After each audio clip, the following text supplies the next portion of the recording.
So last week we talked about the lunge and some of the common mistakes or issues that we have to correct when people are doing lunges. This week we're going to focus on push-up, another really versatile exercise that can be scaled up or down, but again, something that a lot of clients will do. And you'll see is elbows swinging too far up. So this puts a lot of stress through the shoulder joint and puts you at greater risk for injury. So what you want to do is you want to cue the client.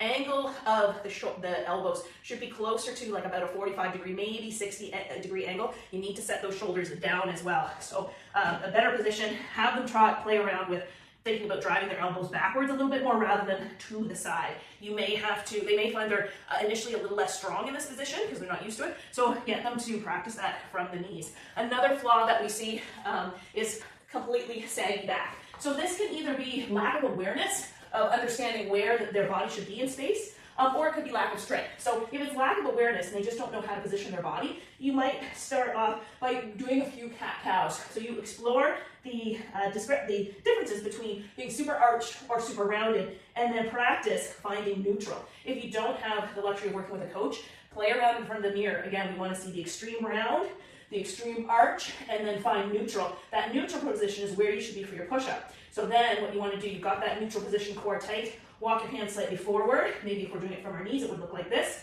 And so again, not super saggy, we've got that good neutral spine. Think about where the elbows go at about that 45 degree angle, and we practice going down and up. Now, if it's strength, and no matter what, they just can't get up, then you got to scale the push-up back. So your options for that would be to take them to an elevated surface. Even more elevated than this, we have clients on an assessment table. You could do like your kitchen table, and you just work within the range where you can hold that neutral spine. So before you go, you might want to try some rounds, some arches, find that good neutral position. I often find people stacking their feet really wide, makes them feel stronger. And again, just start initially with the depth that you can have good elbow position and control that good down and up, okay?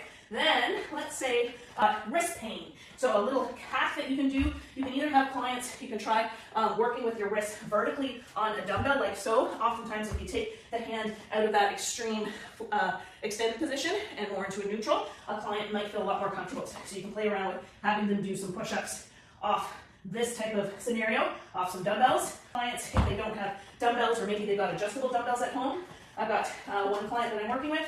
What she does is she's found out that if she just rolls up a yoga mat and positions her wrists just off the yoga mat a little bit, because she's not, again, in that super extreme extended position. Finally, as a bonus, if you are working towards your first full push-up, the eccentric push-up is a game changer. So what the eccentric push-up is you start up, you tighten your core, you've got a nice flat back, remember where your elbows are, you go all the way down, full body, but you're not quite ready to come up yet, full body. So you come up from the knees, lift the feet up, and slowly come all the way down. Once you're able to do about 10 of those, you probably would be able to do about 3 full push-ups. So the first time you attempt a full push-up, make sure core is tight, and try to come all the way up and all the way down. You might only be able to get 3 good quality full push-ups, and then you have to go back to the eccentric. Nothing wrong with that. Stay within your level, make sure everything looks nice, and quality reps.